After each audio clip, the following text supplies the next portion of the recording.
queria pedir de antemão perdão a vocês, porque são reflexões em processo, né? E hoje eu acordei 5 horas da manhã e fui refazer meu roteiro e aí ficou um caos.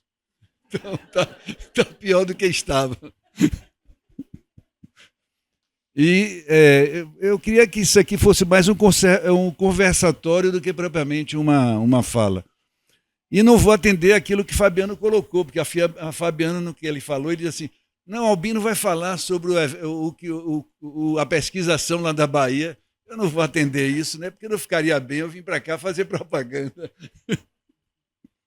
Então, eu queria começar com uma citação de Hannah Arendt, né, que diz o seguinte: a morte da empatia humana é uma das primeiras e mais relevantes signos de uma cultura a ponto de cair na barbárie. Eu acho que aqui ela disse coisas muito importantes. E eu vou tentar traçar aqui, antes de entrar especificamente no campo da cultura, traçar muito rapidamente e muito simplificadamente 2 cenários que eu imagino que seja o cenário nacional hoje e o cenário internacional. Cenário nacional. Nós vivemos claramente um embate entre o autoritarismo, as várias formas de autoritarismo, e a democracia ou as democracias. Isso é claro, né? Só não vê quem não quiser, né? E esse autoritarismo ele pode estar autoritarismo mais expresso, mais nítido, vamos dizer assim, né? A partir de alguns atores políticos que são claramente neofascistas, né? Mas também ele pode estar embutido e camuflado em outros atores que não se deixam ver tão facilmente enquanto processos autoritários. E nós estamos vivendo uma situação que não é simples, que é a passagem de uma coisa que já era complicada, que se chamava um presidencialismo de coalizão, para aquilo que Haddad recentemente falou, de um presidencialismo parlamentarista, né? E isso não é nada simples para a conjuntura brasileira, o que significa um empoderamento a partir das relações que Bolsonaro estabeleceu com o parlamento, um empoderamento gigantesco do parlamento, inclusive em relação à questão do orçamento, né? Isso é um contexto nada simples, muito complexo e muito complicado. Esse cenário ele está inserido, né, em outro cenário, que é o cenário internacional, que é para lá de complexo, né? Quer dizer, também esse debate entre as democracias e o autoritarismo está presente. A emergência, como no Brasil, uma emergência forte de extrema-direita em vários lugares do mundo, sobredeterminado por uma outra coisa que muitas vezes a gente não se dá conta, que é fundamental, que é, na verdade, uma redefinição do mundo que nós estamos vivendo. Nós vivemos, desde a queda do socialismo real, um mundo unipolar, que um império controlava todo mundo. E nós estamos vendo que esse mundo unipolar está sendo questionado. Não vamos entrar nessa discussão, que é uma discussão longa e dali complicadíssima. E tem uma possibilidade de aparecer, em lugar desse mundo unipolar, um mundo multipolar. Só que esse cenário é extremamente tenso.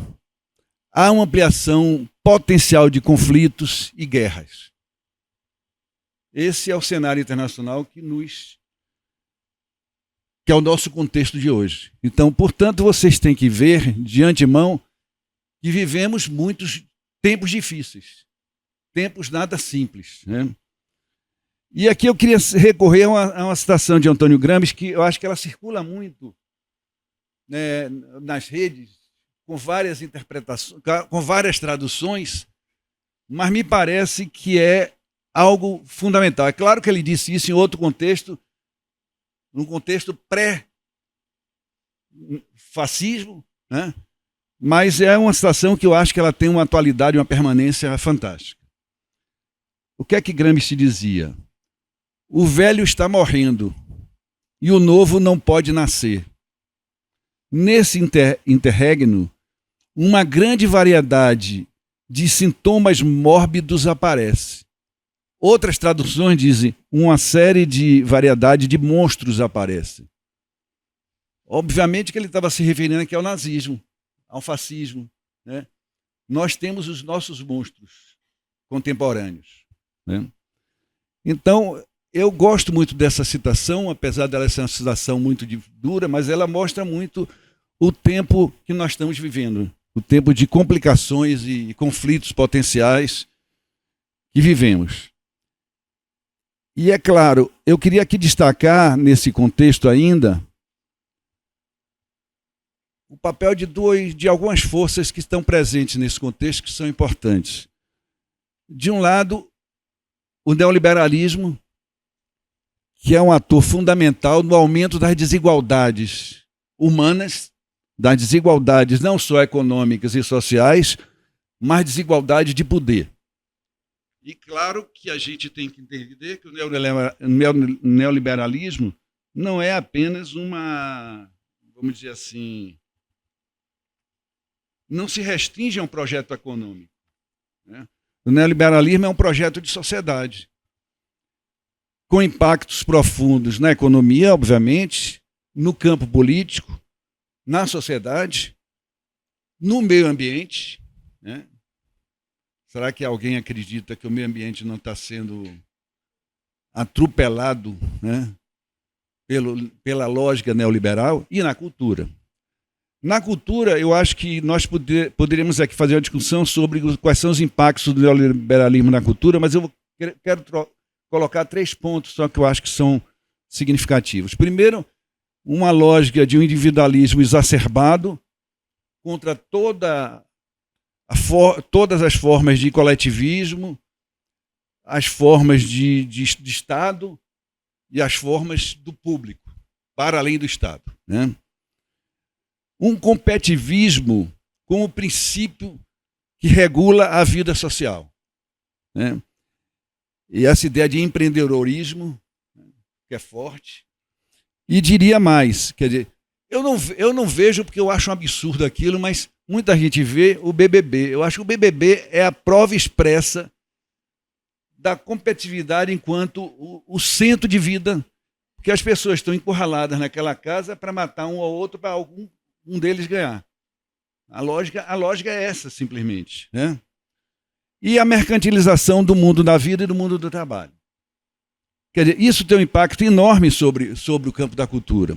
Outra característica fundamental no neoliberalismo, eu estou sendo simplificado por conta do meu tempo, e eu não quero, a discussão não é essa, isso aqui é apenas um contexto, é que ele é fundamentalmente um projeto de destruição de direitos.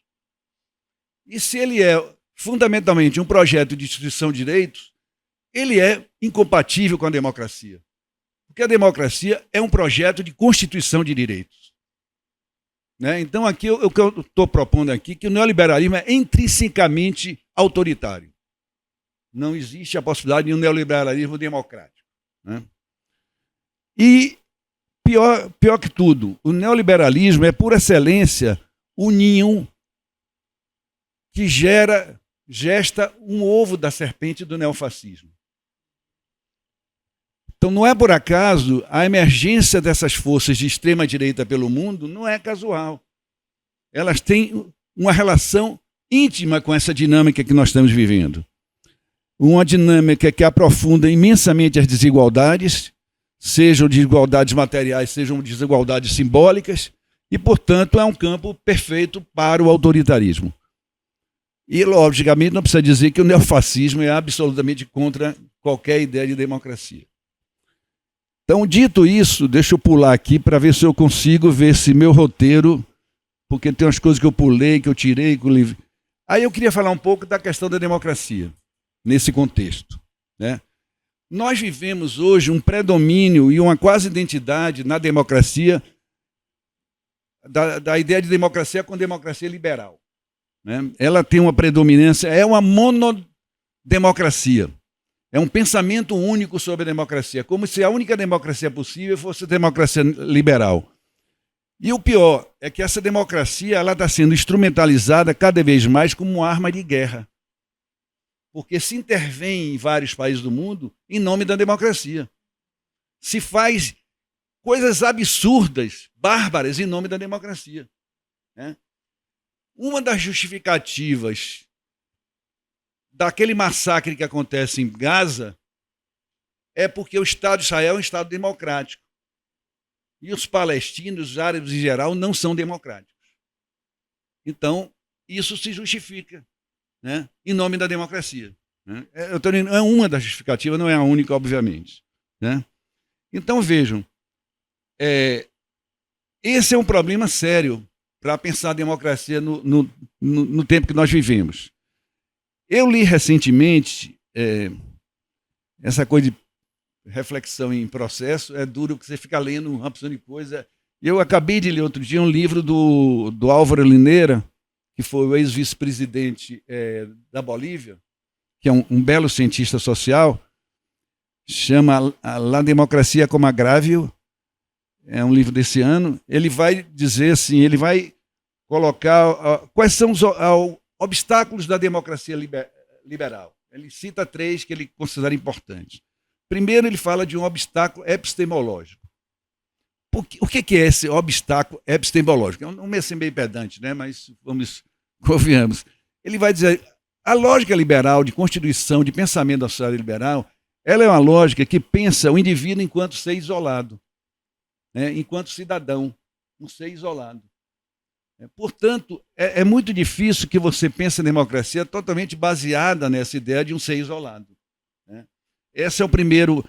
E esse ser isolado, em tese, ele é cidadão, e todos são cidadãos e todos têm o mesmo direito. Aí ele vai chamar disso que é uma igualdade formal como falácia. É uma segunda crítica.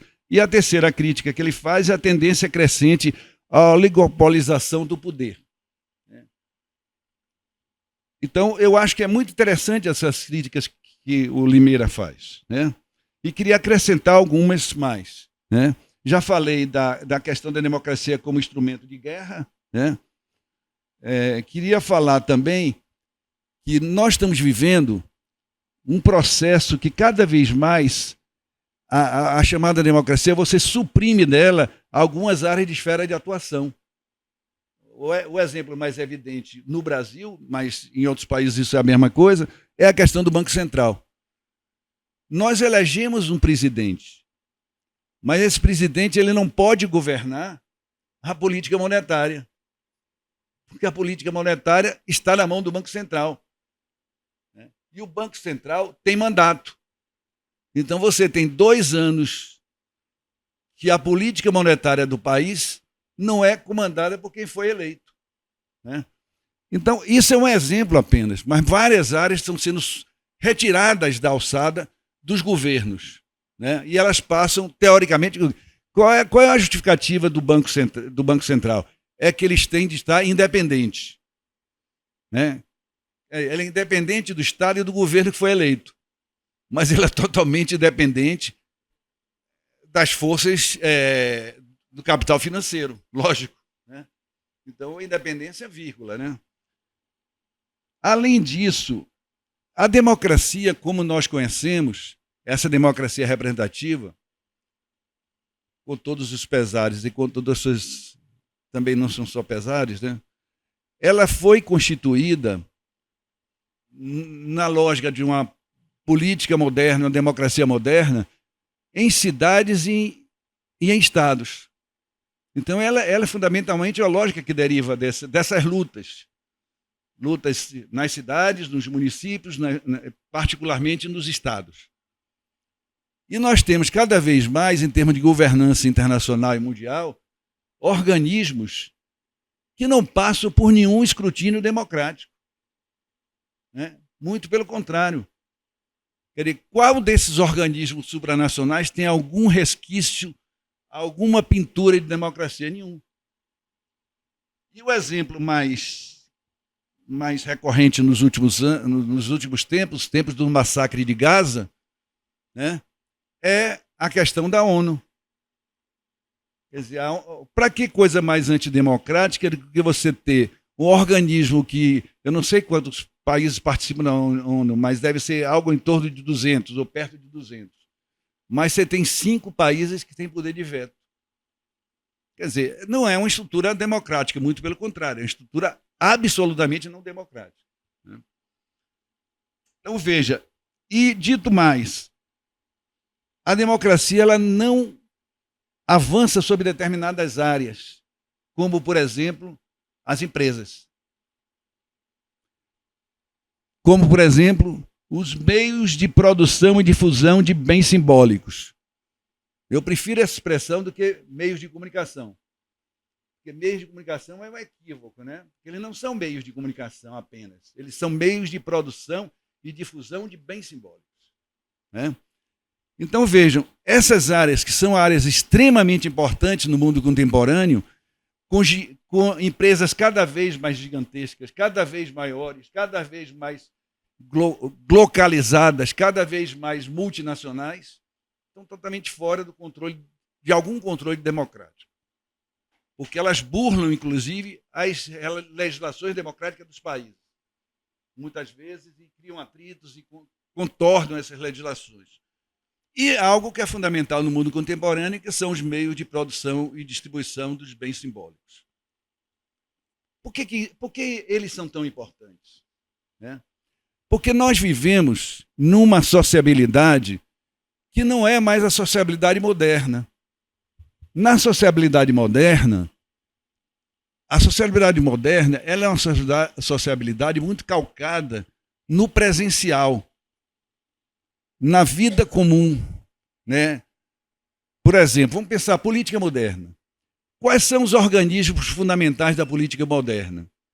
Parlamento, partido, comício, passeata, barricada. São, por excelência, aqueles instrumentos próprios da política moderna, quando a política é reinventada na modernidade. A política contemporânea é igual a essa?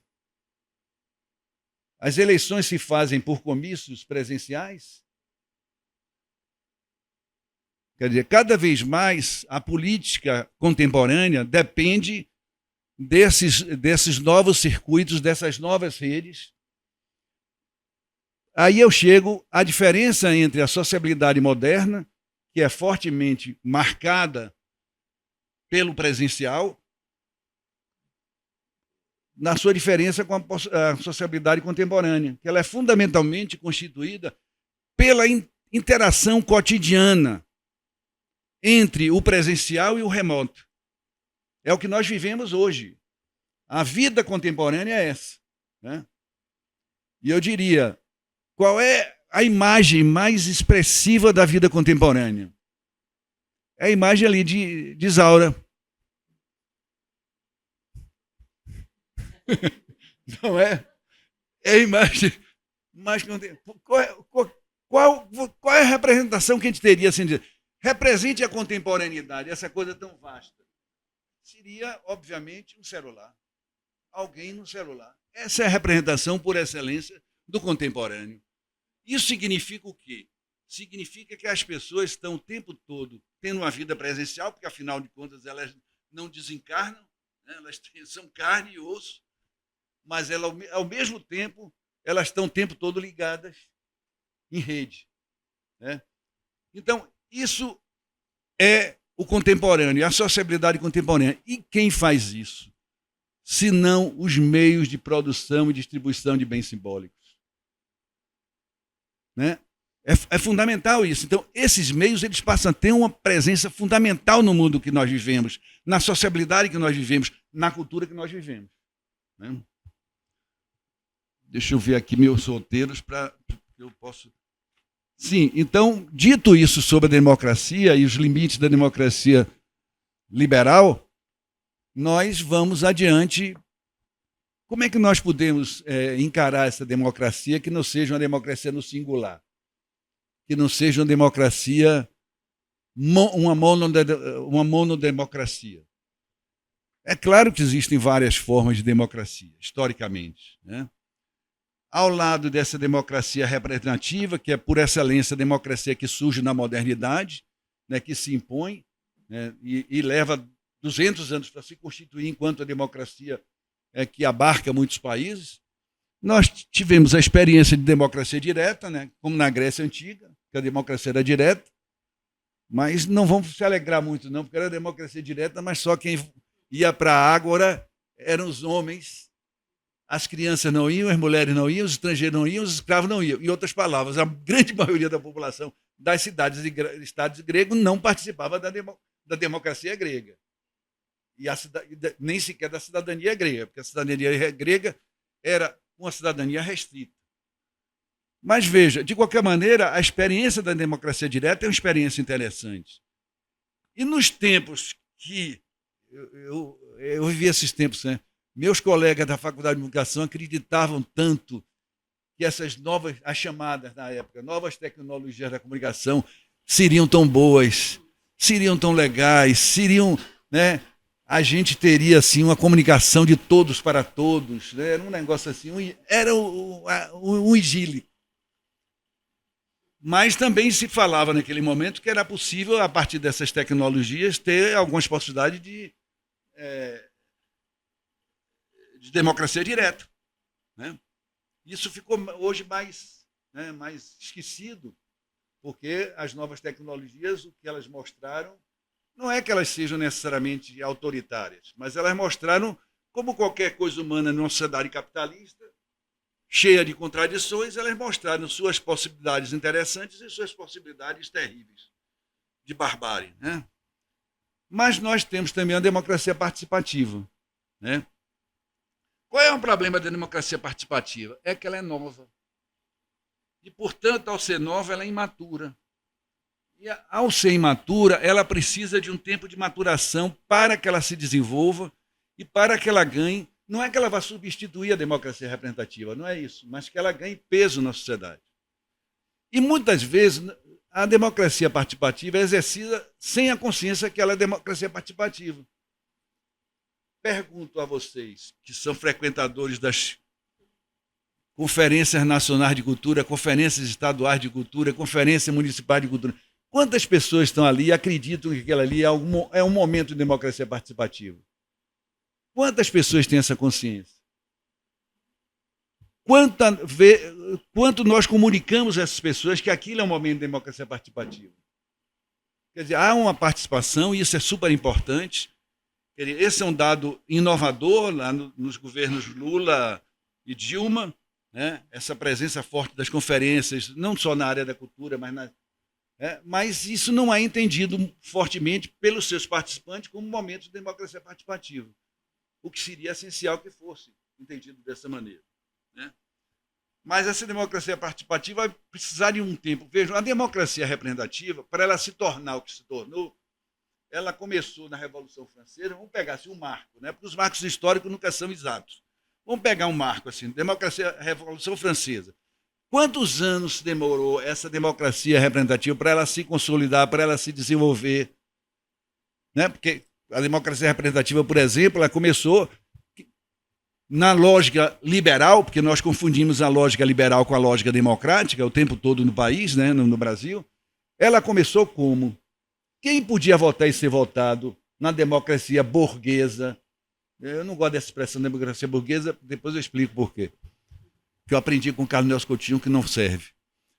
Mas veja,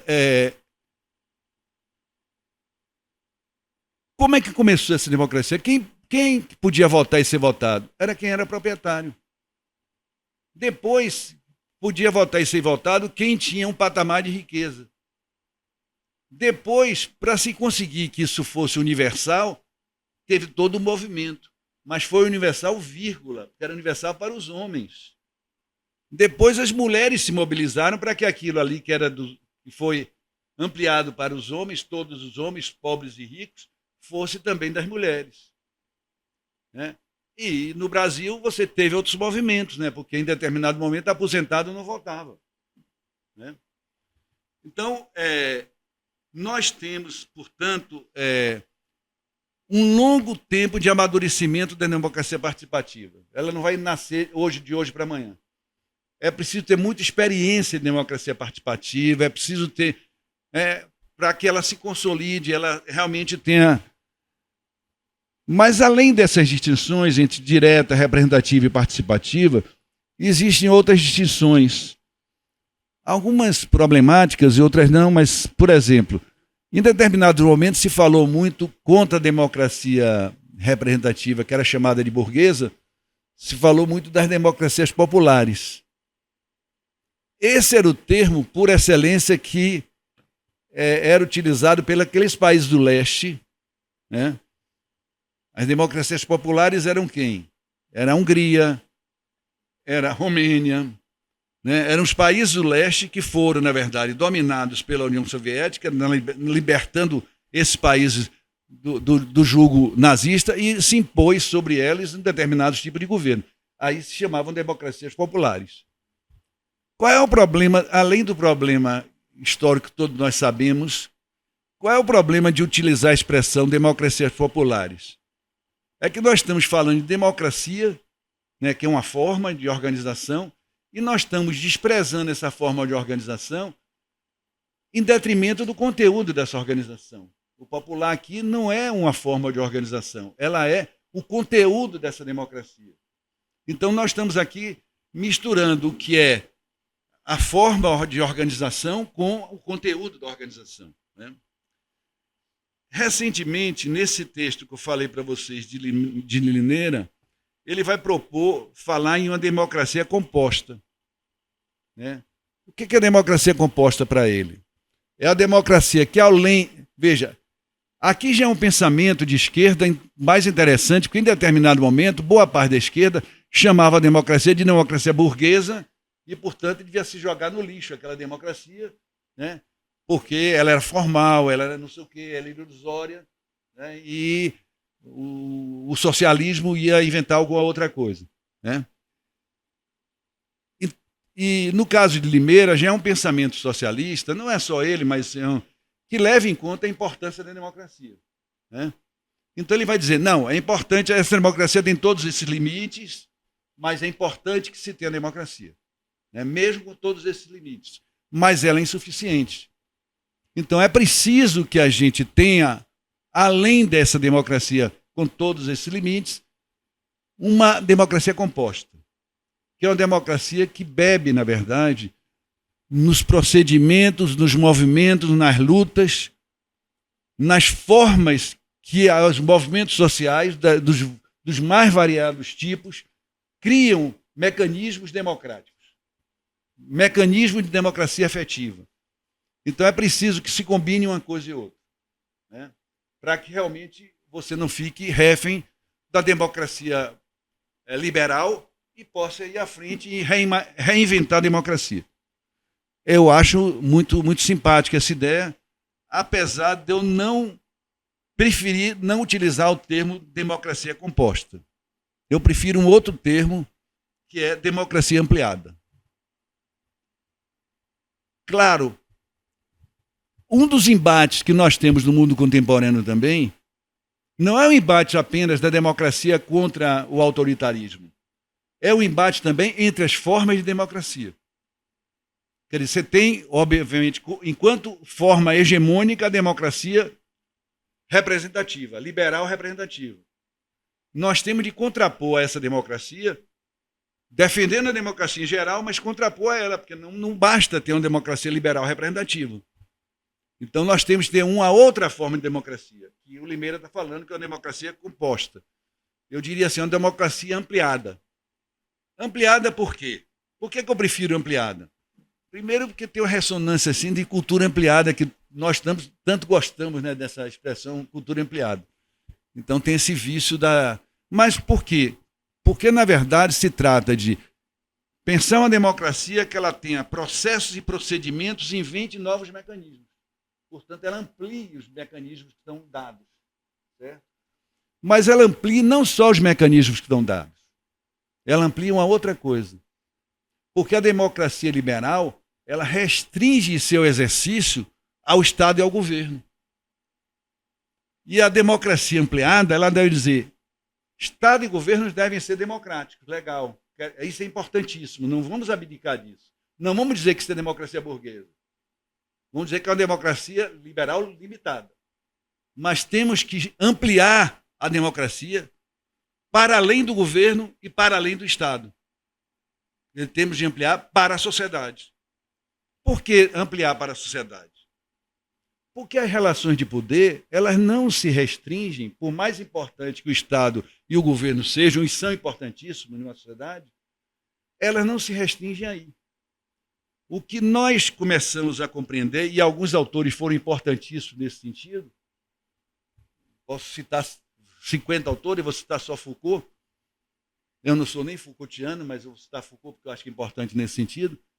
Nós compreendemos que as relações de poder, elas estão permeando todas as relações sociais. Relações que aparentemente não têm nada a ver com poder, elas são permeadas por relações sociais. Essas relações são permeadas por relações de poder. E o exemplo mais marcante, talvez, de todos, porque é um exemplo muito presente hoje, é a questão das relações entre homens e mulheres. A relação entre homens e mulheres no século XIX e para trás, a não ser pela contestação de algumas mulheres, né, que eram visionárias, era uma relação do campo do privado. Né? Que ninguém devia se meter nisso. Não era uma relação pública, não era uma relação do campo do público. Hoje alguém imagina que a relação entre homens e mulheres não é uma relação do campo do privado? É também, claro, óbvio. Mas é uma relação do campo do público. Qual é o partido que não tem hoje um programa sobre homens e mulheres da participação? Mais perto, tá. Legal, obrigado. Qual é o partido que não fala sobre a questão das mulheres hoje? Cara, esse tema virou um tema público, portanto, um tema político. Né? Então, quando eu estou falando de uma democracia ampliada, eu estou não só falando de uma democracia com novos procedimentos, mas estou falando também de uma democracia que ela abranja a sociedade, que ela dê conta das relações de poder que estão na sociedade, entre pretos e brancos, entre homens e mulheres, né? Entre homossexuais e heterossexuais, entre pessoas com deficiência e pessoas que não têm deficiência, pessoas jovens e pessoas idosas e por aí vai. Né? E nós temos uma série de relações de poder na sociedade que elas, se nós quisermos falar rigor e democracia, nós temos que democratizar tudo isso. E eu aprendi também com alguns queridos autores italianos, que eles falam de socialismo. Socialismo é socialização do poder. Agora, olha que tragédia o socialismo real. Se eu concentro tudo na mão do Estado, eu não tenho nenhuma socialização de poder, muito pelo contrário, eu tenho tudo contra a socialização do poder. Então, eu diria assim, democracia é a socialização do poder. É fazer com que o poder não seja concentrado na sociedade. Quanto mais desconcentrado for o poder na sociedade, mais nós teremos democracia na sociedade. Por isso que as grandes empresas são uns elementos complicadíssimos da questão da democracia, porque elas têm um poder concentrado gigantesco. Mas eu acho que eu já falei demais sobre esses assuntos. Eu estou falando disso porque eu acho que nós temos que ter uma perspectiva democrática que não seja uma perspectiva democrática apenas da resistência ao autoritarismo. Nós precisamos ter uma perspectiva democrática que ela seja uma resistência ao autoritarismo, mas que ela seja também uma alternativa ao autoritarismo, uma alternativa social ao autoritarismo. Né? Mas deixa eu ver aqui. Mas vamos agora para o campo das coisas da cultura, né? Porque eu já falei demais sobre. Eu não sei nem quanto tempo eu tenho. Estou muito indisciplinado. Tem 10? Não, vamos lá. O que eu quero dizer? A minha proposta aqui é dizer o seguinte: eu acho que a questão da democracia é a questão central da cultura e das políticas culturais no mundo e no Brasil. Eu acho que esse é o eixo central. Quer dizer, a grande questão do nosso tempo é essa questão. Agora, a questão é como é que eu traduzo essa centralidade da democracia em políticas culturais, em atitudes, programas e projetos concretos. Porque não adianta nada eu dizer isso que eu estou dizendo aqui, é legal, ótimo, bonito, a cultura tem a ver com a democracia, se eu não consigo traduzir isso. Né? E agora nós vamos aqui mais para o chão do Brasil que nós vivemos, né? Porque a promessa era falar do Brasil, né? Bom, a primeira questão do Brasil contemporâneo é o seguinte: nós temos uma conjuntura que eu diria assim, que é uma conjuntura absolutamente paradoxal, que junta duas coisas muito complicadas. Eu estou falando da conjuntura cultural, eu não vou falar da conjuntura em geral, não. Estou falando da conjuntura cultural aí. Junta, de um lado, uma destruição impiedosa da institucionalidade cultural. Institucionalidade aqui eu estou falando de estruturas, de pessoal, de rotinas, de política, de tudo. Certo? Foi um massacre que nós tivemos. O exemplo que eu gosto de dar, assim, que eu acho que o exemplo maior do massacre foi o que aconteceu na Fundação Cultural Palmares, onde um negro retinto, destruiu por dentro aquela instituição contra todos os valores daquilo que a gente pode chamar de negritude. Todos. Né? E ele fazia isso deliberadamente e dizia isso claramente. Né? Então nós temos uma situação de institucionalidade no campo da cultura desastrosa. Não é simplesmente você reconstituir o ministério. É que esse ministério foi destruído, a secretaria que era no lugar do ministério foi destruída, as pessoas saíram. Então não é simples, é uma situação muito complicada que a gente tem que botar na cabeça. Não, recriou o ministério, ótimo. Não é ótimo, porque tem 1000 problemas para resolver. Né? E você conjuga isso com um volume de recursos que você nunca teve na vida. Né? Agora veja, recursos que foram conquistados com uma história paradoxal. Foram conquistados do governo mais antidemocrático, mais anticultural que nós tivemos nos últimos tempos. Então, olha, quando você vai falar isso para alguma plateia no estrangeiro, ninguém entende. Eles, foi no governo Bolsonaro? Foi. Mas como? Porque não é difícil, não é fácil explicar. É absolutamente... Mas deixa lá os paradoxos da história. Então, veja, de qualquer maneira, esse é um drama. É um drama imenso, né? E o Ministério está jogado nesse drama. Né? E eu não tenho jeito de ficar com o microfone. Então, vejam. E eu queria dizer, desse drama nós temos duas coisas. Temos efeitos que são positivos, obviamente, recursos, houve uma mobilização do campo cultural. Você tem embutido nesse processo das leis um federalismo, depois a gente vai falar sobre isso. Você teve a sensibilização do parlamento, tudo isso é positivo. Mas a gente precisa também olhar os efeitos perversos. Né? Porque o mundo é contraditório. Né? Teve um velho que no dia 5 de maio fez aniversário de nascimento que disse isso. Né? E ele dizia assim, aí vejam, para usar a expressão dele, o fetichismo do dinheiro, que é esse dinheiro muito, ele é um problema. Alguém que frequenta essas listas na área de cultura, e eu frequento várias dessas, o que é que se fala nessas listas? Se discute política, se discute a questão do dinheiro, se discute a aplicação do dinheiro. Isso tomou conta da mente das pessoas, tomou conta da prática das pessoas. Então, não é pequeno isso. Não é um dado irrelevante. É um dado absolutamente relevante. Uma coisa que já foi dita aqui, a inibição dos recursos subnacionais. É dramático isso. Porque os estados e os municípios estão deixando de botar recursos. E estão utilizando os recursos que vêm da União como se fossem recursos daquele prefeito e daquele governador. Né? Outra coisa, a lógica de passar esse recurso via editais, que é a lógica predominante, está levando a que grande parte desse recurso seja carreado para eventos. Quer dizer, há um fortalecimento dessa lógica de eventos. Eu não sou contra eventos, mas a cultura não é só eventos, a gente tem que saber disso. Né? Então, isso é outro dado complicado. Além de outro dado complicador, que é a manipulação desses recursos por setores da extrema-direita, né? Quer dizer, a manipulação política, claro, desses recursos. Né?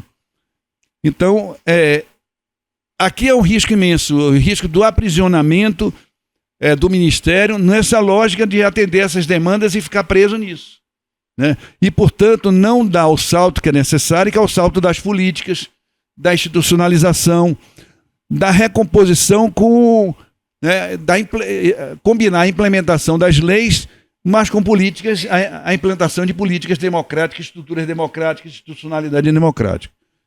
Não é coisa pequena isso aí. É um drama, né? E precisa ser mais discutido e precisa ser mais colocado claramente, né? Segundo ponto, a questão do federalismo e da territorialização e do Sistema Nacional de Cultura. O federalismo cultural no Brasil é algo absolutamente recente, apesar do Brasil ser uma federação de longuíssima data, né? As leis recentes de cultura, elas trouxeram em cena, de alguma maneira, um federalismo. Eu gosto de chamar esse federalismo que eles trouxeram de federalismo capenga. Por que capenga? Porque era um federalismo. Qual era a lógica dessas leis?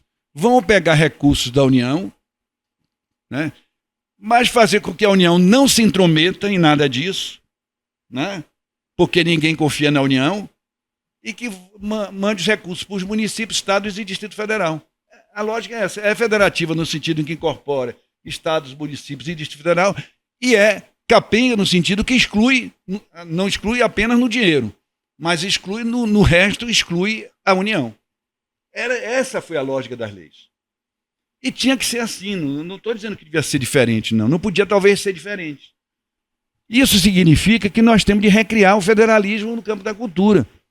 E recriar o federalismo é um federalismo que funcione, que articule efetivamente a União, Estados, municípios, Distrito Federal e tudo.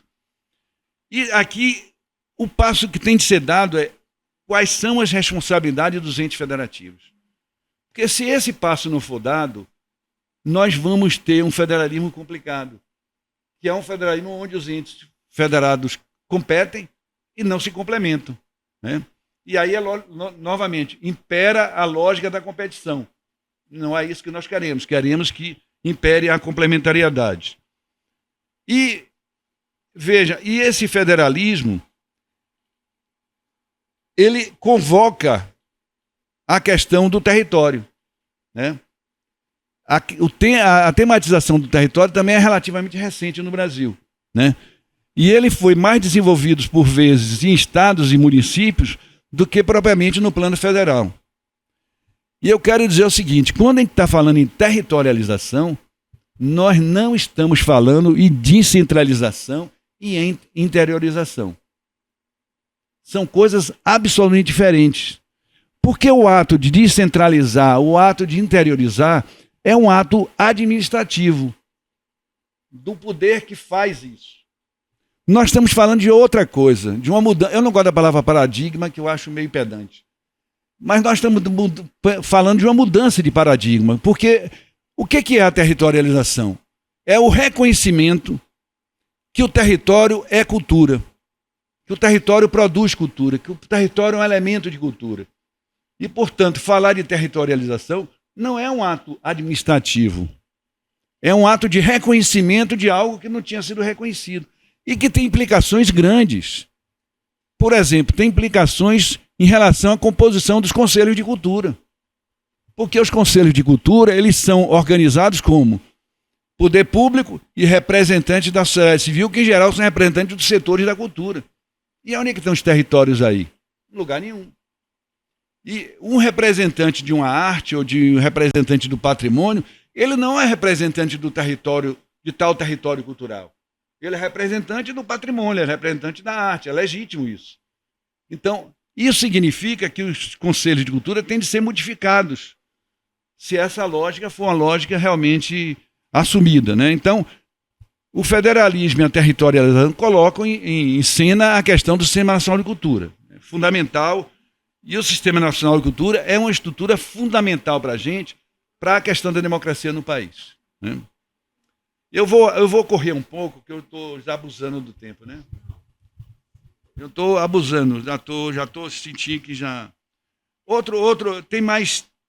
eu queria colocar mais 3 ou 4 pontos, que são pontos assim, da conjuntura, de desafio da conjuntura, no plano da democracia. Um deles, é óbvio, é o Plano Nacional de Cultura. Se em 2024 nós temos de refazer o Plano Nacional de Agricultura, esse é um desafio que está colocado, e é um desafio democrático da maior envergadura. Eu vou simplificar muito. Qual é o problema do Plano Nacional de Agricultura? O plano que nós tivemos foi um plano muito democrático na sua discussão. E eu diria pouco democrático na sua priorização. Porque eu não acho que você botar tudo que vem do debate dentro do plano, isso seria democracia. Né? Falta a discussão política, falta a definição das prioridades. Você pode ouvir tudo, incorporar tudo do plano, mas tem que ter algumas prioridades. E isso não foi feito a contento. Então, o novo plano tem de fazer isso a contento. Ele tem de ser, portanto, um plano que combine bem a democracia no debate e a democracia na deliberação. E a democracia na deliberação é fundamental para ter prioridades. Porque, senão, o plano não vale de nada. Se um plano não tem prioridades, é um plano com 50 metas, 53 metas como o nosso, o que esse plano incide sobre a gestão efetiva da cultura? Como é que ele orienta a gestão efetiva da cultura? Se ele atira para todo lado. Né? Então tem de ser um plano que, aqui para a democracia, é fundamental que seja um plano que efetivamente oriente a gestão da cultura no plano nacional e ter a repercussão no plano estadual e municipal. Eu aqui atropelei um pouco, mas vamos lá. A outra questão, que eu também vou dizer assim, é a questão da identidade e diversidade, porque o que nós vimos nos governos, eu não gosto de falar de governo Bolsonaro, eu falo sempre de gestão, porque eu acho um desaforo chamar aquilo de governo. Mas, veja, o que nós vimos é que naqueles períodos autoritários houve um combate deliberado contra as identidades e as diversidades. Portanto, as identidades e diversidades são fundamentais para a democracia. Nós temos que defendê-las para a democracia. Agora, defendê-las com cuidados. Qual é o cuidado? As identidades e as diversidades, elas não podem ser guetos culturais autossuficientes. Não podem. Por quê? Por que não podem ser guetos? Porque um gueto cultural autossuficiente, ele não precisa mais de nada, ele não precisa mais de ninguém, ele não precisa dialogar com ninguém, ele não precisa trocar com ninguém. E a cultura é fundamentalmente um ser impuro, porque o tempo todo dialoga com o outro. A boa cultura é aquela que sabe dialogar, aquela cultura. Cultura é isso. Né? E se ela se acha autossuficiente, então nós temos que ter um cuidado com esse. E isso não é uma coisa simples, porque é uma coisa que pode emergir com muita. E aqui nós temos uma outra questão correlata a essa, que eu queria mais me deter nisso, que é a combinação dessas políticas de diversidade e identidade, que eu chamarei aqui de políticas de reconhecimento, né, inspiradas, obviamente, não preciso nem dizer em quem, né, mas vocês já sabem, como combinar essas políticas de reconhecimento que dizem respeito às identidades e às diversidades com outras políticas que não podem ser esquecidas. Nós não podemos ficar nessas políticas e esquecer as outras, que são as políticas de igualdade, identidade e de inclusão. Porque, afinal de contas, nós somos um país extremamente desigual, socialmente, economicamente, né, com desigualdade de poder imensas, gigantescas. O autoritarismo no Brasil é um autoritarismo estrutural. Quer dizer, como é que um país que foi um Brasil que foi durante quase 4 séculos um país de escravos, um regime escravocrata, como é que esse país pode não ser um país autoritário?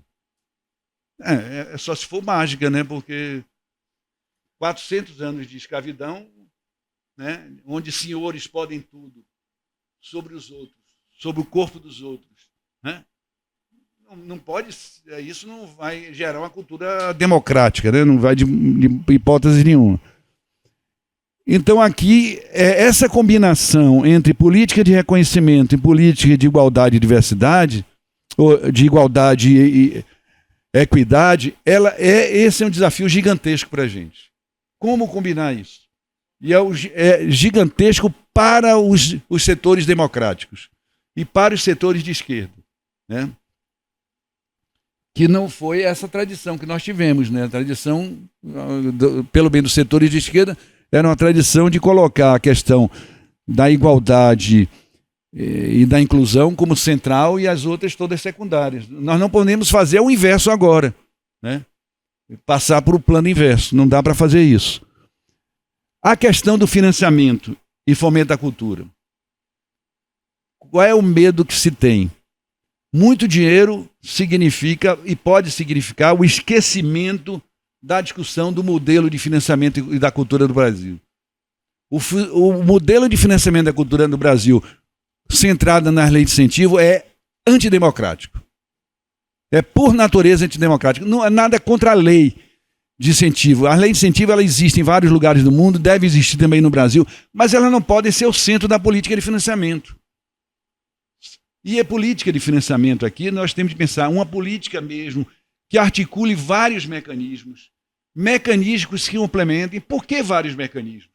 Porque quando nós estamos falando de cultura, nós estamos falando de um campo extremamente complexo, né? Cultura é o violeiro do interior da Paraíba, é a tribo indígena da Amazônia, é a grande empresa que está instalada no Rio. São coisas absolutamente diversas. Como é que pode ter um sistema de financiamento que seja baseado num mecanismo? Então você tem uma infinidade de mecanismos para contemplar essa diversidade da cultura, essa complexidade da cultura. O que eu gosto de dizer é o seguinte: tem de ser um sistema de financiamento tão complexo quanto a complexidade da cultura. E nós podemos esquecer desse debate, né? Ficar debatendo Lei Rouanet, ficar debatendo isso, né? Que não é desimportante, mas tem que ser mais além, né? Para que seja um debate efetivamente. Eu já estou terminando, viu? Estou muito preocupado com isso. O baiano fala muito, viu? Esse é um momento ímpar para a gente fazer essa discussão, porque nós estamos fazendo essa discussão do financiamento tendo recursos. Porque nossa discussão de financiamento é sempre quando nós estamos na pobreza total, né? Na miséria, então estamos discutindo financiamento. Agora, o muito dinheiro, quer dizer, é o fetichismo do dinheiro novamente. Pode inibir a discussão. Não, se tem dinheiro, vamos deixar a coisa do financiamento de lado, né? Sim, e a outra questão, duas questões mais, a questão da transversalidade da cultura. Palavra mágica, né? Assim, no campo da cultura nós temos algumas palavras mágicas. Assim. Transversalidade é legal, dá um charme, né? Transversalidade da cultura. Eu aprendi com Isaura que a cultura é eminentemente... Eu vou dizer isso sempre, viu, Isaura? Que a cultura é eminentemente transversal. Então, é preciso... Nós falamos muito também de centralidade da cultura. É outro termo maravilhoso, né? Todo encontro de gente de cultura, centralidade da cultura. Só que ninguém fora desse encontro aqui, ninguém fora do campo da cultura, fala em centralidade da cultura. Então, o nosso desafio é fazer com que a cultura seja uma coisa central, efetivamente. E eu acho que a transversalidade é um dos caminhos possíveis. Por que é um dos caminhos possíveis? Porque se a cultura está isolada, dentro do governo, ou isolada na sociedade, e ela não consegue dialogar com outros setores do governo e da sociedade, ela vai se manter isolada fazendo o discurso que ela queira fazer. Ela pode fazer o discurso da centralidade, mas ela vai ficar lá isolada. Se nós fizermos bons diálogos com setores que sejam setores afins com a cultura, e com muito cuidado para que esses diálogos sejam efetivamente vantajosos para nós e para eles, e que não sejam a subordinação das nossas políticas às políticas dos outros setores, que isso acontece muito, né? Vem o pessoal da segurança pública fazer proposta, vamos fazer uma coisa transversal, não sei o quê. Vamos botar os meninos lá fazendo um batuque lá no bairro tal para que eles não caiam no narcotráfico. Aí eu digo, pô, fazer um batuque? É política cultural da gente botar os meninos para fazer um batuque? Não, tudo bem, eu acho que tem uma presença legal, se tiver cultura, os meninos têm possibilidade de não ir para o narco, tudo isso. Agora, não pode ser um batuque. Tem de ser cultura a sério, né? Então, nós vamos fazer uma transversalidade com uma relação de ganhos a sério, não ganhos dessa maneira, né? Então, veja, eu acho que é fundamental que que nós que somos do campo da cultura, e nesse momento, no plano nacional, tem uma possibilidade gigantesca para isso, porque há uma sensibilidade do governo Lula como nunca teve, né? Mesmo com Gil, a sensibilidade do governo não era essa, de fazer programas de transversalidade, né? Eu acho que essa devia ser um dos eixos importantes das políticas culturais nacionais, seria construir essas transversalidades. E eu não acho difícil que outras áreas a gente consiga fazer com outras áreas, né? Se a gente conseguisse fazer isso, nós vamos passar a ter mais importância na sociedade e nos governos e, portanto, nossa meta da centralidade da cultura vai estar mais perto, né? Por último, né? Mas para isso é preciso que a gente tenha abertura para as outras áreas. Eu confesso que eu li o documento síntese do Congresso, do 4º Congresso Nacional a Conferência Nacional de Cultura, e vi pouquíssima preocupação com outras áreas para além da cultura. A gente não pode ter políticas para dentro da área. Se a gente quer transversalidade, tem que ter abertura para outras áreas, para dialogar com outras áreas, né? Então, isso é... Por último, agora por último mesmo, a questão da democracia. Nós somos encantados com a cultura, ainda bem, né? Nós somos ardorosos defensores da cultura, das artes, do patrimônio e tudo isso. E nos encanta. Essa área tem uma distinção em relação a outras áreas que tem esse envolvimento, que é uma coisa bonita e legal, porque nos mobiliza. Mas isso também tem o seu lado complicado, né? Eu sou a favor das contradições, sempre, né? Então, se essa dimensão do encantamento tem uma dimensão de verdade, que mostra a força, a potência do agir, do sentir, né, da cultura, de outro lado, possui uma dimensão de falsidade. Porque quem imagina que a cultura é só isso, e é sempre isso. E a cultura, como qualquer coisa humana na sociedade que nós vivemos, ela é permeada de contradições. E significa, portanto, que existem culturas autoritárias, existem culturas racistas, existem culturas homofóbicas. Cultura, não estou nem que existe homofobia, existem culturas homofóbicas. Existem culturas machistas, né? Eu não estou falando que existe o machismo, eu estou falando além disso. E o machismo que existe depende muito dessas culturas. Do livro que trata o negro dessa maneira, do filme que defende tais coisas em relação aos homossexuais, dos programas humorísticos que... Depende de tudo isso. Quer dizer, aí você vai forjando uma cultura.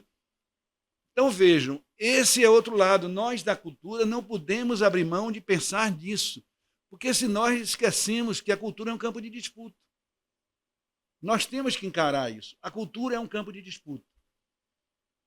Tudo bem que nós podemos até dizer assim, a cultura, naquilo que ela tem de mais visceral, ela tem uma afinidade com as liberdades, ela tem uma afinidade com os diálogos, ela tem uma afinidade com o pluralismo, com a diversidade, né?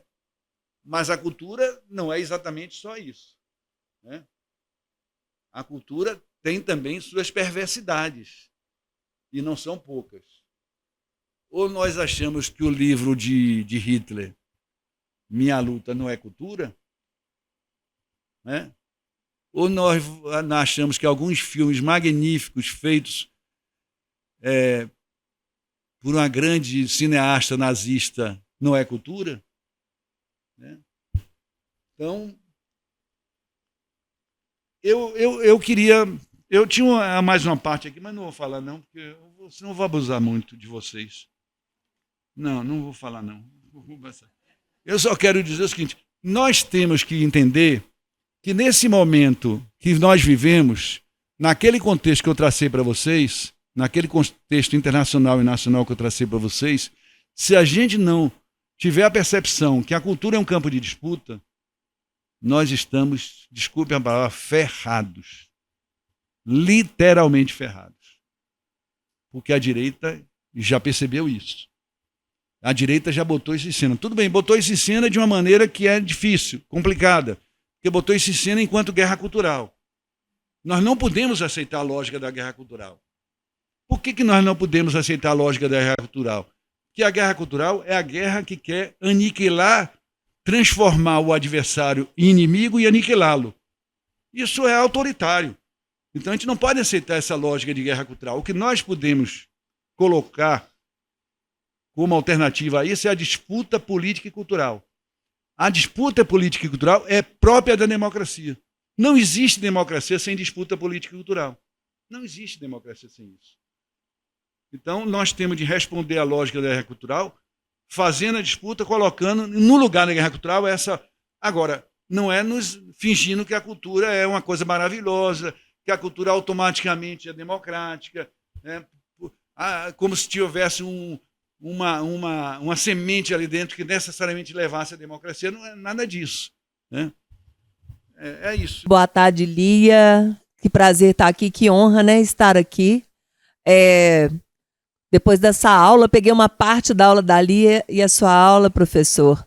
Para nós, né, que somos militantes, artistas, gestores, pensar tantas questões, e para mim, especificamente, sendo uma mulher que está no parlamento, traz muitos deslocamentos e muitas questões, porque parte dessa guerra cultural eu vivi dentro de um parlamento, e também a tentativa de diálogo com os diferentes, com pessoas de direita, ainda dentro do campo democrático, né? Porque eu acho que a gente viu, depois desse período que nós passamos, que o centro e a direita é possível conviver. O que não é possível conviver é com a ultradireita e com pessoas que querem simplesmente acabar com a gente, né? Infelizmente, eu e minhas companheiras fomos... esse ano andamos um bom tempo com escolta policial por causa de ameaças às nossas vidas, às vidas das nossas famílias. Então, com essas pessoas não há diálogo, não é possível haver diálogo. Mas eu acho que é brilhante quando você coloca, Albino, essa questão de que nem toda cultura é democrática e nem toda cultura é algo maravilhoso e que quer a modificação e quer a fundação de um país com...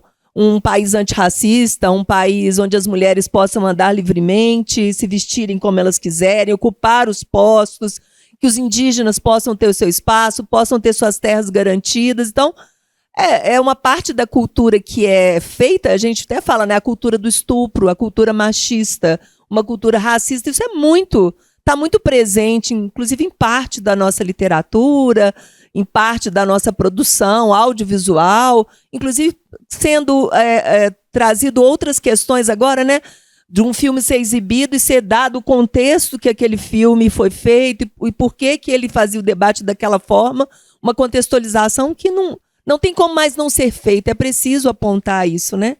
Eu queria pensar em duas coisas. Uma nessa democracia ampliada, que quando a gente ocupou o parlamento, e a gente defende essa ocupação por dentro dessa democracia liberal, que seja burguesa, enfim, essa democracia que a gente conhece com as suas limitações, é ocupar os espaços de poder. E ocupar com a cultura, muitas vezes, é muito difícil, porque colocar a cultura na centralidade do parlamento, fazer esse debate, são pouquíssimas pessoas que fazem esse debate. Mas é um debate muito interessante, porque mesmo a direita, não a extrema-direita, ela se interessa. Por quê? Como ela trabalha também em territórios, ela trabalha nos bairros da cidade, aqui vou falar muito de município, quando a gente fez o debate sobre a Lei Cultura Viva, por exemplo, eu falava, você conhece um ponto de cultura no seu bairro? Aí a pessoa pensava um pouco e falava, eu conheço. E foi assim, com esse tipo de conversa, com os nossos diferentes, que a gente conseguiu aprovar, professor, a primeira capital que tem uma Lei Cultura Viva, aqui, com esse diálogo com a direita, porque a esquerda estaria com a gente mesmo, mas era dizendo isso, olha, isso não é da direita ou da esquerda, isso é um acesso democrático que as pessoas podem fazer um recurso, né? Então, isso é interessante a gente pensar. E penso que essa mesma mobilização foi o que fez com que no pior governo que a gente teve, num desgoverno, a gente conseguisse mobilizar. E foi uma mobilização dentro do parlamento e com os movimentos. Eu acho que essa democracia, essa radicalização da democracia, essa ampliação da democracia, que conseguiu, né, dar um tombo nessa pessoa que nos tirou tanto e desrepresar esses recursos que estavam lá. É algo assim, da ordem quase que de um milagre cultural, de mobilização. Eu acho que a gente aprendeu muito com essa mobilização, que vem desde do golpe na presidenta Dilma, do fim do Ministério. A sociedade estava mobilizada. E eu acho que os artistas e grande parte dos gestores, fazedores de cultura, entenderam também que a luta da cultura não é cultura e pronto, é cultura e moradia, é cultura e direitos humanos, é cultura e direitos das mulheres, é cultura e direitos indígenas, LGBT. Então, eu acho que isso teve um giro aí naquele golpe, sabe? Quando as pessoas ocuparam os espaços da Funarte, dos ministérios. E acho que ela foi o que também manteve essa resistência. O papel dos artistas, dos fazedores de cultura na pandemia foi algo assim muito reconhecido, como que a gente resistiu e se reinventou para poder conseguir ter um respiro naquela falta de ar que nós tivemos, com tantas vítimas que não precisava de ter acontecido, né, tragicamente. Então eu vejo que teve uma força meio subterrânea aí que eu só posso considerar que é dessa cultura que é transversal e da centralidade e que, no fundo, é uma democracia ampliada, porque os movimentos foram mais fortes do que um governo muito opressor. E eu penso que agora o desafio, professor e todos aqui, é que a gente traduza isso em políticas mais permanentes e em espaços de representatividade mais perenes, mais fortalecidos, porque as guerras culturais continuam, nos parlamentos elas continuam, né? Agora com o show da Madonna elas vão voltar com força total, né? Todo o debate, a prefeitura botou dinheiro numa mulher que estava fazendo apologia ao sexo, enfim, vai voltar com força total, né? E eu acho que a gente agora tem que conseguir traduzir isso, e eu vejo, aí gostaria de saber do senhor, eu vejo que o esforço deste governo Lula e de todas as pessoas que estão envolvidas, ele está muito vendo a cultura com outro olhar. Acho que exatamente pelos ataques todos que nós sofremos e como que a guerra cultural foi uma coisa tão nociva. Eu vejo que a gente pode começar de um lugar mais profundo e mais permanente, né? Esperamos agora com recursos que a gente possa fazer isso e, de fato, não deixar a nossa democracia entrar numa outra vertigem como a gente passou nesses tempos de agora. É isso. A sua fala começa com a discussão da democracia, mas eu acho que tem uma questão que é anterior, que é a própria adesão, e eu estou falando da adesão da sociedade brasileira, ao valor da democracia, né? Historicamente, nós não somos uma sociedade muito adepta da democracia, né? Nós estamos, inclusive, comparado com outros países latino-americanos, nós estamos sempre abaixo em termos dessa adesão.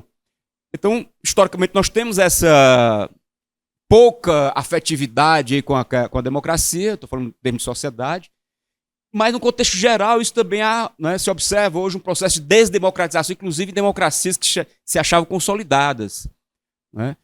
Então, é um momento assim, muito, muito crítico para a gente fazer desse debate de democracia, né? Como discutir isso. Ao mesmo tempo, me parece que a cultura, pelo menos aqui no Brasil, o campo cultural tem sido um campo muito ativo, né? Como você acabou de falar agora, é uma espécie de... Nós estamos meio na contramão de um certo cansaço participativo nas outras áreas, na saúde, na educação, há um certo cansaço participativo, porque já experimentaram isso nas décadas de 90, na década de 90 e na década de 2000, e nós agora que estamos, digamos, mais ou menos participando disso nesse milênio. A gente ainda tem uma certa empolgação, quanto em outras áreas não tem. Então, assim, há um descompasso positivo para a gente, eu avalio assim, na cultura de uma certa participação, quanto nas outras áreas isso já está meio perdendo força, né? Você vê o orçamento participativo, você falou assim, a democracia participativa precisa de um tempo, mas a gente já teve assim, uma certa projeção, inclusive internacional, e nós estamos tendo uma regressão nessa questão do orçamento participativo, dos próprios conselhos, né? Tem uma certa crise, um certo engessamento. Como é que você vê todo esse contexto? Gostaria de te ouvir mais sobre dois pontos que eu acho que foram super importantes aí na sua apresentação, né?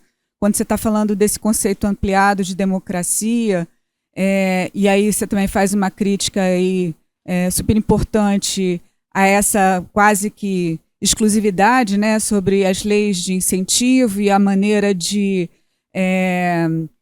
da destinação de verba através dos editais.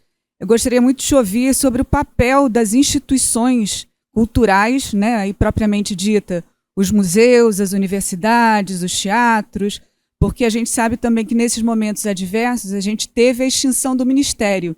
E foram essas instituições que, de alguma forma, sustentaram o processo cultural aí dentro desse momento que a gente viveu meio de barbárie. Então, acho que, muitas vezes, até nesse afã, né, de uma democracia mais participativa, a gente esquece que numa república, numa democracia, a gente tem um papel estruturante das instituições, com seus corpos, com seus procedimentos, com as suas lado positivo das burocracias, né, instrumentos qualificados que permitam, de fato, acesso aos acervos, aos recursos e ao conhecimento técnico que a gente vê, por exemplo, numa instituição como o IPHAN, né, como o IBRAM, onde a gente tem corpos de profissionais, né, e aí você tem também essa memória de um campo da gestão dentro da cultura, que eu acho que é fundamental, porque por mais que a gente prepare agentes no campo, eu acho que a gente fala também de quanto se perde quando essa memória, e aí isso é parte, né, do desafio da gestão democrática, de periodicamente a gente ter novas eleições, mas tem instituições que têm corpos estáveis. E eu acho que a gente precisaria, de alguma forma, se debruçar mais profundamente sobre o que garante uma estabilidade dentro do campo da gestão cultural. Eu gostaria muito de ouvir mais sobre isso. Eu concordo com você de pensar na discussão sobre uma democracia ampliada, uma ampliação da participação, mas acho que a gente vive um momento bastante complexo que a gente tem percebido um cansaço participativo e uma diminuição da intensidade da participação da esquerda e um crescimento no processo participativo experimentado nos últimos tempos pelos setores mais conservadores e mais à direita. Então, a gente tem outros enfrentamentos para a própria discussão da participação, que é exatamente esse experimentar a participação que os movimentos conservadores fizeram a partir dos últimos anos e a disputa da rua, que a esquerda e os setores mais progressistas não vem fazendo, né? E aí pensar um pouco o lugar e o papel da cultura, das políticas, das dinâmicas, no fortalecimento, na verdade, desse processo participativo, mais democrático, mais efetivo, que está disputando valores com essa direita conservadora que está indo para a rua. Primeiro, parabenizar a Cida, porque pela situação de BH, ela certamente teve um papel fundamental nisso, de ser a primeira capital brasileira a ter a Lei Cultura Viva, porque eu não entendo por que é que estados e municípios progressistas não têm suas leis de cultura viva, né? Então, era fundamental isso, parabéns, viu, Cida, legal isso. Quando você estava falando que o golpe contra a Dilma, que espera que a gente tenha aprendido algumas coisas, eu espero que a gente tenha aprendido uma coisa. Veja, eu vou dizer uma coisa de uma experiência minha mesmo. Em determinado momento, eu acreditei que nós estávamos, naquele período que foi um dos períodos mais longos de democracia no país, eu acreditei que essa questão da democracia estava mais ou menos consolidada no país. E eu acho que não fui eu que acreditei nisso. Nós acreditamos nisso. O governo acreditou nisso. A sociedade brasileira acreditou nisso, né? Uma boa parte dela, não toda, né? Porque se toda tivesse acreditado, não estaria bem. E, na verdade, foi complicado ter acreditado nisso, porque nos deixou muito frágeis. Quando começou aquele processo de golpe e tudo, nós estávamos muito fragilizados. Eu espero que nós tenhamos aprendido com isso. E aprendido com isso é dizer, a democracia é disputa. A democracia não está dada. Nunca vai estar dada. E num país como o nosso, com a tradição que nós temos, aí é pior ainda, nunca vai estar dada mesmo. Quer dizer, ou a gente luta para a permanência da democracia e para avançar a democracia, ou nós corremos o risco novamente de nos enganarmos, né? Então isso eu achei assim. Em relação à questão, outra questão que você colocou, eu fico me perguntando por que essas leis recentes elas passaram no Congresso. Claro, passaram pela pressão dos movimentos, passaram pelo empenho dos deputados e senadores mais progressistas, passaram pelo empenho de alguns de alguns assessores que atuaram intensamente, mas passaram também. Por que passaram num Congresso muito conservador, num Congresso com muitos bolsonaristas? Mas por que passaram? Eu digo assim, porque a cultura tem algo a dizer às pessoas, mesmo essas pessoas mais... A cultura tem uma possibilidade, ela sendo, como eu falei aqui, insisto nisso, um campo de disputa, ela tem uma possibilidade de ser um campo de acordos também. Ela tem alguns encantos que permitem esse canto, porque se não tivesse isso, nós não passávamos isso. A experiência que eu tive como secretário de Cultura, nós passamos o Plano Estadual de Cultura por unanimidade. Claro que teve algumas gestões, teve alguns... o pessoal na época era o do DEM, né? Não, isso não, mas terminamos passando como a gente queria. Mas passa também por isso, quer dizer, tem um certo... A cultura tem um certo charme, né, que permite essas... Né? Claro, porque em outras áreas é muito mais difícil fazer isso. Né? Então, eu acho que isso a gente tem de também perceber isso, que esse encanto da cultura tem também essa possibilidade. Não devemos nos enganar demais com isso. Né? Não. Eu vou passar aqui para... Eu vou passar para a Andréa, porque eu acho que a pergunta de Alexandre de Lia eu vou tentar responder mais junto. Veja, Andréa, eu acho assim, nós não podemos de maneira nenhuma entender democracia participativa contrária à ideia de institucionalidade. Porque a democracia participativa ela tem de ter institucionalidade. E nós temos que acabar também no Brasil uma certa visão ruim da institucionalidade. Não existe democracia sem institucionalidade, não existe. Certo? O que é institucionalidade? Institucionalidade não são só instituições, são procedimentos, são rotinas. Como é que pode existir democracia sem isso? Não existe. Né? Agora, o Brasil tem uma certa cultura complicada, que acha que a institucionalidade, como se a institucionalidade necessariamente e obrigatoriamente ela fosse contra a espontaneidade, se ela o tempo todo ela criasse dependências. Né? Claro que existem institucionalidades dessa ordem no Brasil também, né?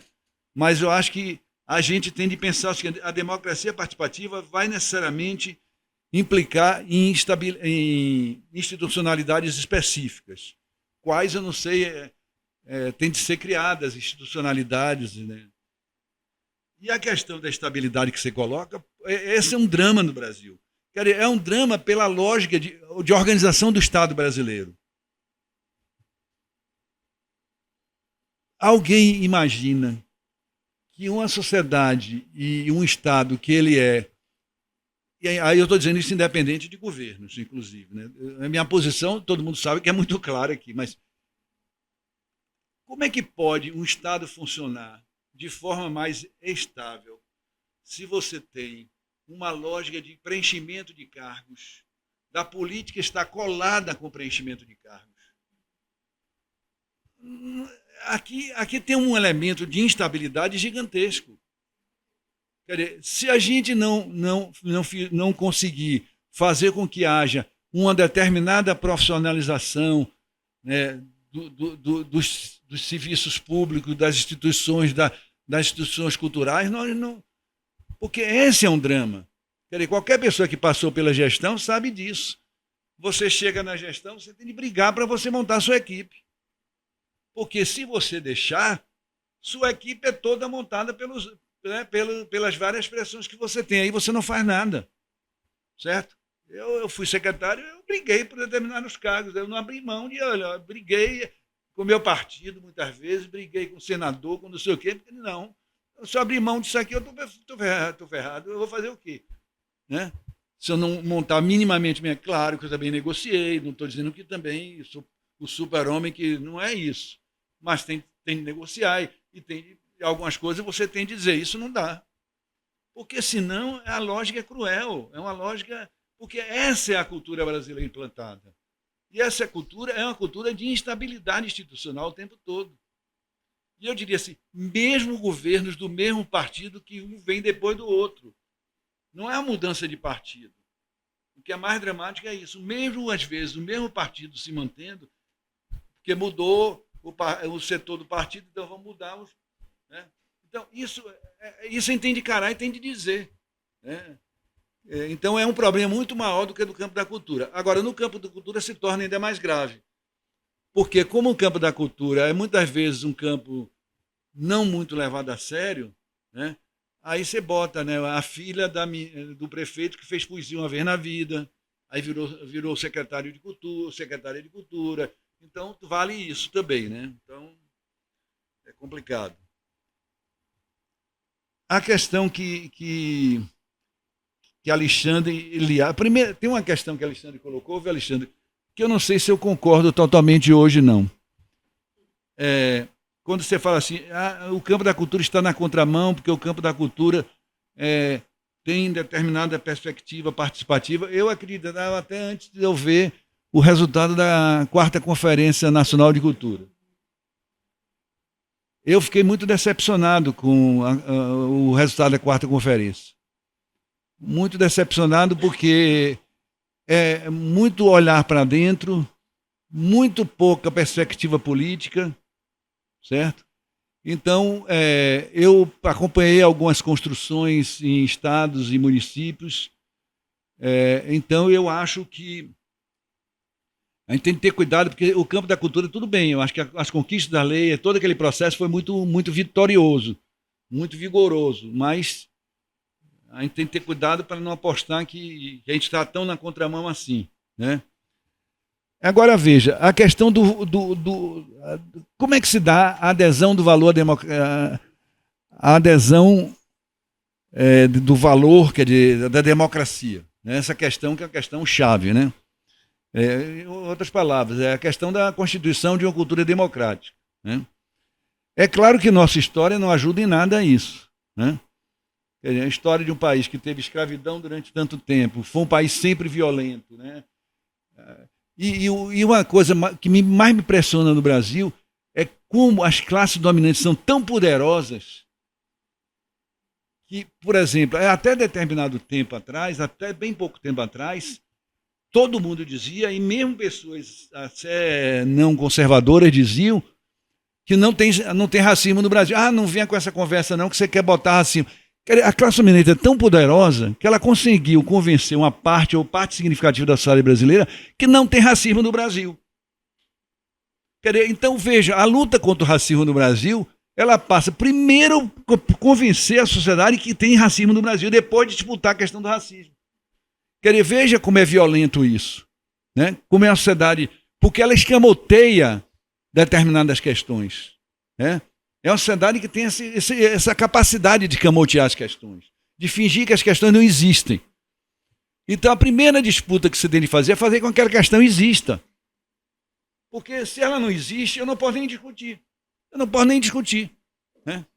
Então, essa é uma coisa forte na sociedade brasileira, a classe dominante. Né? E não é só em relação ao racismo que funciona assim, né? Veja, eu acho que a adesão à democracia se torna um valor para uma determinada sociedade no momento que a democracia ela repercute sobre a vida das pessoas na sociedade. Eu acho que isso é fundamental. Eu acho que a adesão ao valor da democracia não é uma adesão acadêmica, não é uma adesão intelectual, é uma adesão prática.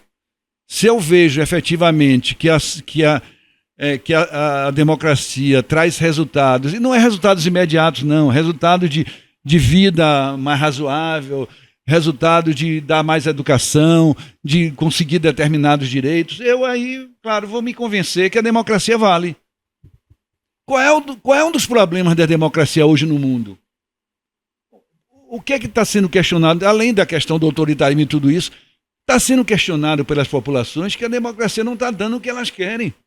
Essa democracia representativa não está dando o que as populações querem. Então, a palavra não está... Esse esvaziamento, não é a melhor palavra para isso. Esse esvaziamento do valor da democracia não é no Brasil, no mundo, se dá por isso, porque nós temos uma democracia que é uma democracia que cada vez mais você tem áreas que não são comandadas pela democracia, porque as elites tiraram fora, né? Então aquilo ali está na mão de outros setores, então você vota no presidente, mas não tem interferência sobre aquele assunto.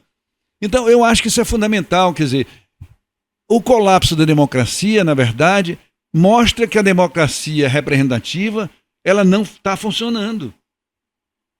E vejam só, vamos pegar a história do Brasil.